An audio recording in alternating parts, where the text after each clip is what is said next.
There was a great revival in the Hebrides in the early 1900s. Began to moved up to the pleading for it into the 40s. Maybe we could say it topped out in the early 50s. Two old women, one was 84 years old and one was 82 years old. One was blind and one was humped over so badly with spinal stenosis, just arched over. But they had passion for revival. They wanted God to work. This is what happened. They couldn't even get out to the church to pray. They couldn't even get out to the church to worship.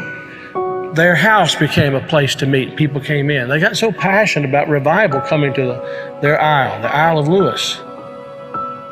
They got so passionate about it. They confronted the preacher and wanted to know if he was thoroughly right with God. And they prayed and prayed and prayed. And they'd seen the Lord, they said, with the church filled up and God blessing, a great overflow. And the fire of God struck that tiny little obscure place off the coast of Scotland. And when it happened, there was a young teenage boy that got saved in it. His name was Donald, and the preacher became so dependent upon Donald and so close to Donald, he would ask him to lead in public prayers and help him with the meetings, and he did. Oh, how God worked.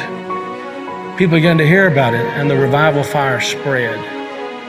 It spread. And God blessed in a great way. Those two old women, the kind of people don't want in their church anymore. And from that same island, there was a young girl who was a cousin to Donald Smith, who immigrated to America. Her name was Mary Ann Smith McLeod. She came to America in 1936.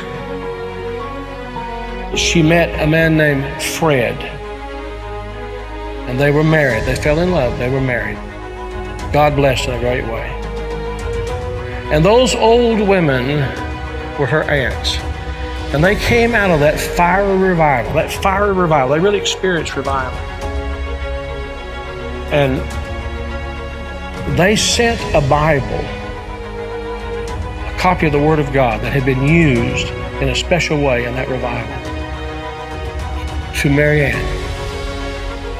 She started having children. I think it was 1937, she had her first child. They named him after his father, Fred. Then she had her second child, named after herself, Mary Ann. Then she had her third child, Elizabeth.